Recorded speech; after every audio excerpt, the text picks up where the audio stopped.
Hello there, interwebs, both Twitch and YouTube. Today I'm going to be taking a look at bounty hunting and crime and punishment as proposed versus delivered. And there's some interesting elements here. Pretty much they were talking about the idea that bounty hunters would prefer weapons over armor, and with the advent of engineers and stuff like this, it doesn't really matter as much as it did in the 1.0 days and the beta days, where I think that there was a little bit more tactics and strategies and trade-offs that if you wanted to run faster versus with more armor and some things like that that have basically, I think, been lost to a certain degree with the engineers. There's also, they're talking about stealth ability, stealth gameplay. Yes, we have silent running, but its effectiveness has dwindled dramatically with special effect weapons like emissive munitions and guns and pulse lasers and stuff like that, and missiles. Advanced scanners, yeah, I guess kill warrant scanners and stuff like that. I think the biggest swing and miss is they say here that they wanted the role of the bounty hunter to be a career path and not just an activity. I don't know about you, but me personally, I view it as an activity to break up the monotony of trading back and forth between systems or trying to collect materials for engineering and stuff. And then it's like, I've got to go shoot something for a couple of hours.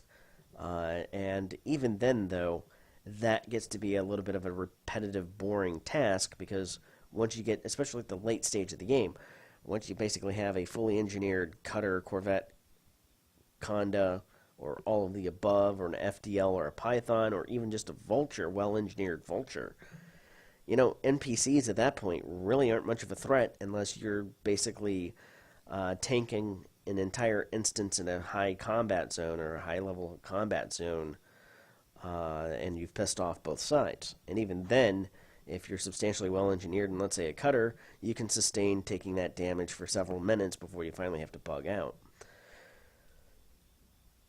So yeah, this is pretty much, they talk about, kill warrant scanner, scanning before and making sure the target resolves before you open fire, and assassination missions on the bulletin board. Crime list, the fines for doing things like collisions and unlawful discharge of weapons, basically if you fire in a fire zone. All of this has pretty much been implemented pretty much as it says here. Some of the terminology may have changed a little bit, but that's all implemented. Major crime, murder, destruction of another ship. Yep. Illegal goods, major. I don't think that they make much of a distinguishing between illegal goods, major and minor. Highly illegal.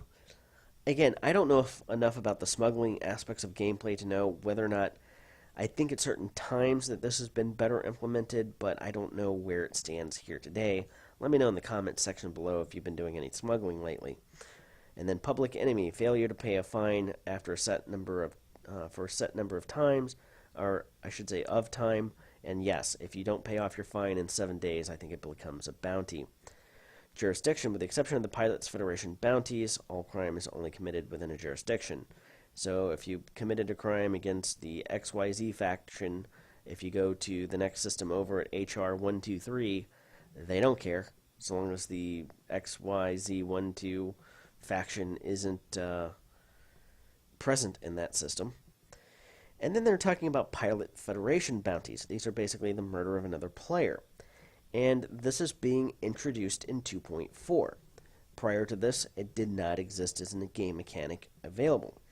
Although it's very interesting that looks how this is supposed to be set up versus how it is. At least testing it in 2.4. It seemed like the first person I killed was like a 5,000 credit bounty on my head. Then the next one was another 5,000 on my head.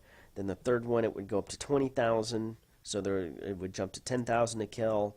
And then I think it did that up to 40,000. And then I think it jumped to 20,000. At any rate, there seems to be a non-linear scale as how quickly that scales up based on the number of kills. But I really didn't get any more than about 5 or 6 kills on people in the betas. So I wasn't really able to test it all the way out to see where does that plateau, where does that eventually stop at, or does it? Don't know.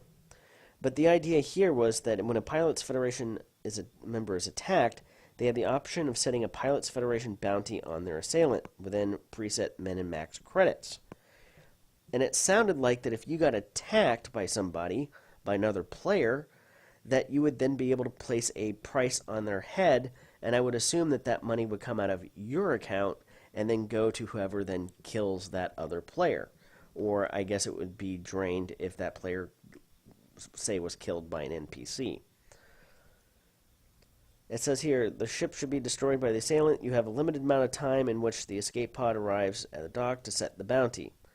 So again, basically you would reset that probably at the rebuy screen, the way that it looks like today.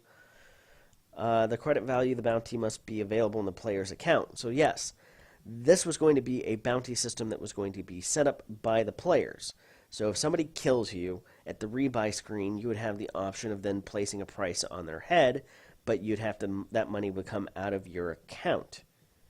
This is not how Player Federation bounties or Pilot Federation bounties was set up. Again, the bounty is issued by the Pilots Federation, and the credits for this is generated out of the ether of the game world. Let's see here. The Pilots Federation bounty can only be claimed by a member of the Pilots Federation.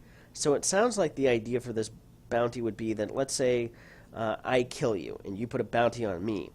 That bounty would remain on my head if I was killed by an NPC.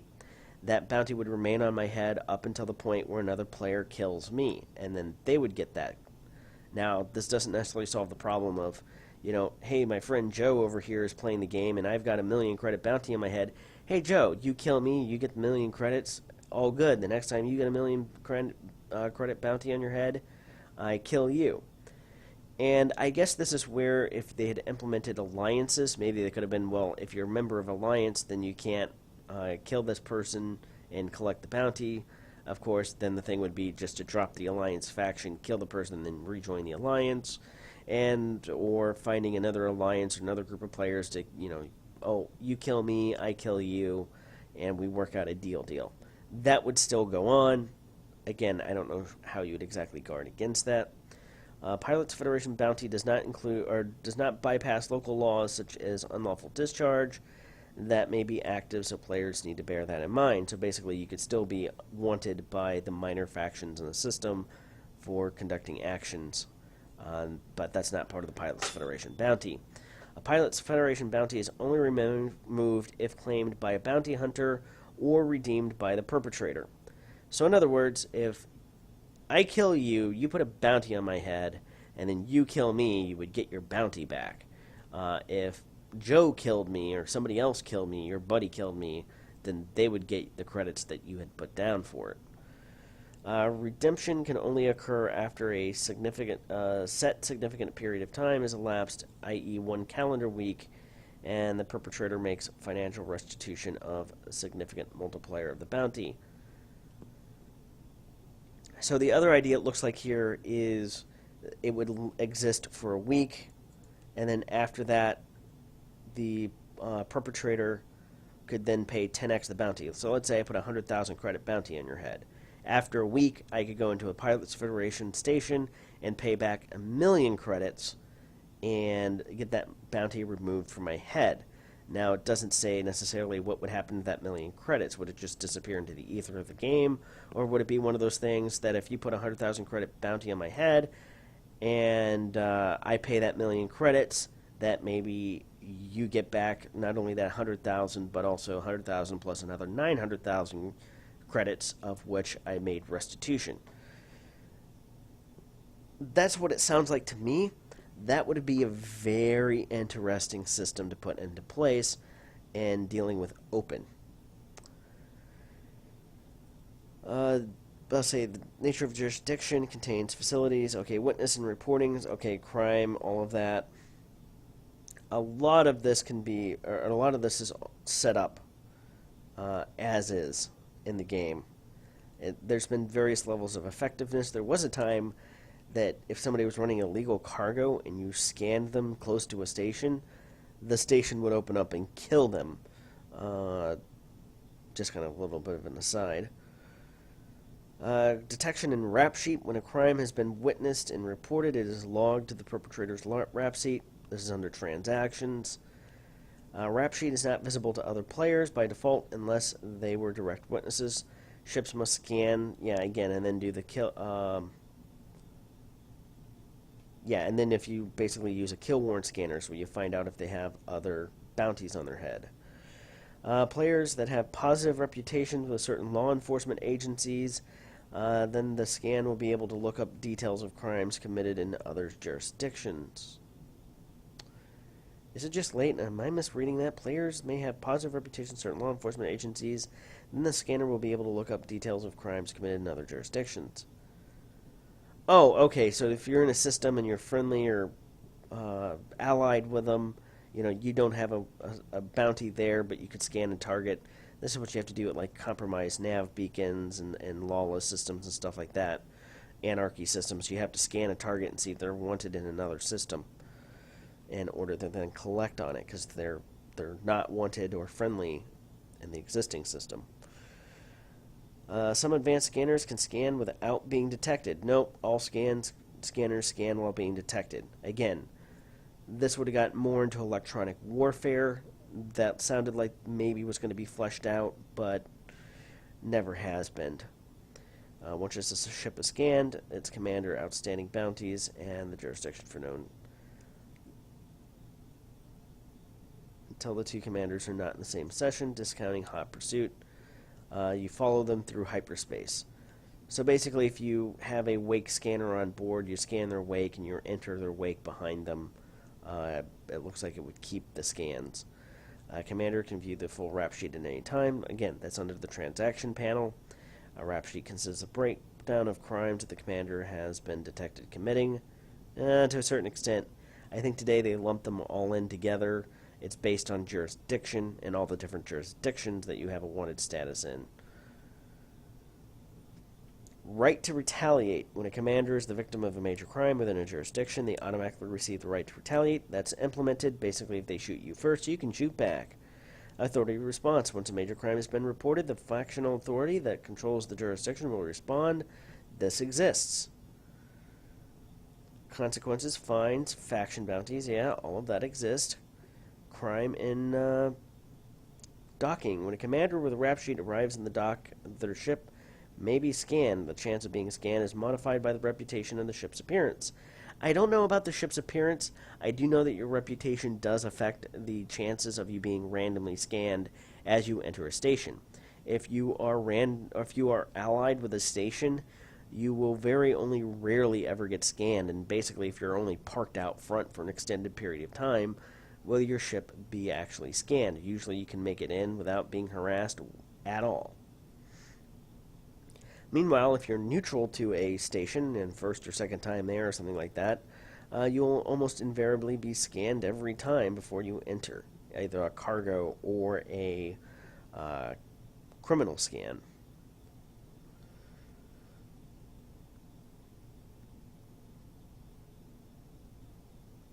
Yeah, okay. And again, no actions taken against you if the crimes you committed are in another system, only if they're in that system or a system with those powers present, or those minor factions present.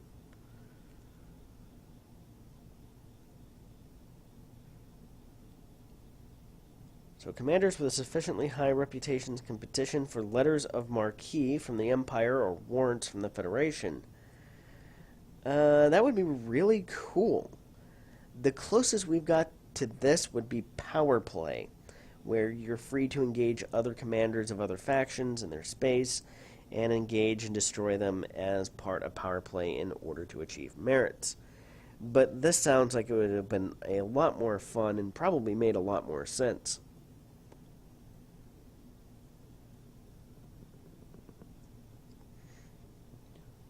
It says, based on reputations, game logic, contacts, missions, and events that can be generated that affect the commander's rap sheet. Rap sheets can be used to generate bounty missions awarded via bulletin boards and contacts. No, it isn't. It would be cool, because there would be players like, the infamous Commander Harry Potter. Well, wouldn't it be nice to have a bounty system where, oh, hey, Commander Harry Potter is wanted. You select that mission, and you get reports of where they're currently located, as part of that mission, or where they were last, where they last jumped into or out of. I don't know, I'm just kind of spitballing here, but just an idea. Letter of a marquee warrant or warrants can effectively give the player law enforcement powers in that area and corresponding greatly reduced chance of scan and search. Are no longer crimes for that player. Again, we sort of have this through power play. If you're trying to defend your zone and you see another hostile commander enter your sector, you're free to engage them. Again, for power play merits. But yeah, there was some room for better gameplay. I can't say that this wasn't implemented. I think that you could make the argument that this was implemented as part of power play. It's just power play is poorly done. Then we're talking about slavery in the Empire.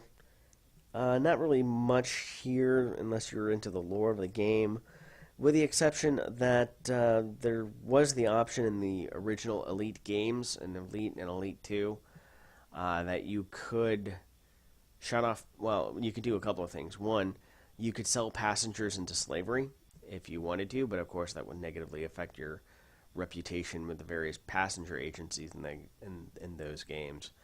Or you could shut off power to the pods in the cargo bay, and they would become fertilizer. Or today, I think you would know it as bio-waste in the game. Actually, I don't know. I think there might actually be a fertilizer option in there, too. Interestingly enough. Again, not modeled into Elite Dangerous. Would kind of be interesting if it was.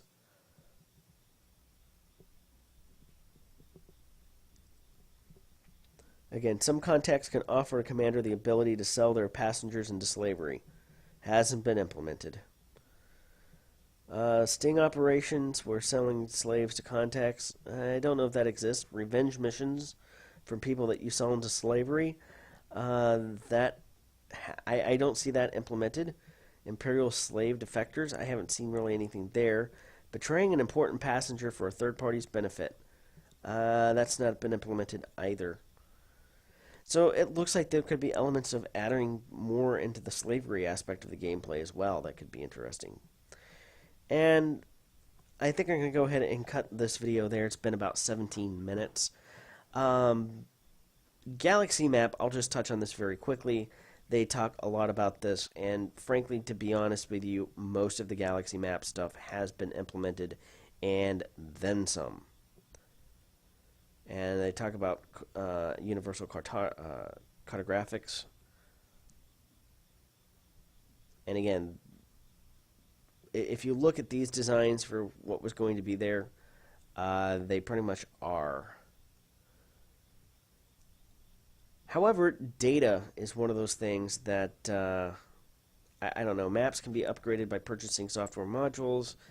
Yeah, you can purchase trade data and cartography or cartographic data if you haven't been to a star system that's, say, inhabited or something like that.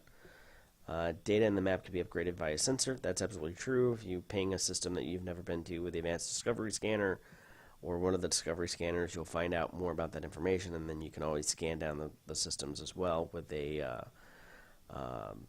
detailed surface scanner. Plotting hyperspace jumps, all that good stuff. Although they did say something, well, yeah, automatic course, that does exist. So yeah, that's pretty much been implemented as far as the Galaxy Map goes.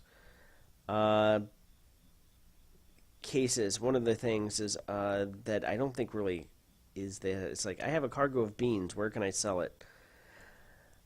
This exists in the game and stuff like that, but how effective it really is, bounty hunting and looking for new targets. There's no piracy filter, and I don't know if it's in here, but they did talk about adding heat maps to where you could tell where players' activities and stuff like that were actually occurring in the game. None of that has ever been implemented as far as I know. Explorer looking for somewhere new. Activate not explored filter. Select a system within range and go to that system. I think these kind of do exist in a little bit of a way, but not exactly as described here. So then we're going to be talking about the background simulation, and that's probably going to be a pretty long video, or I may just be like, I've talked about this ad nauseum before, Here's a link to a whole bunch of different videos on what I've said, and leave it at that. So I will probably look into this, and we'll be talking about the background sim and the politics in the next video. Until then, see you next time.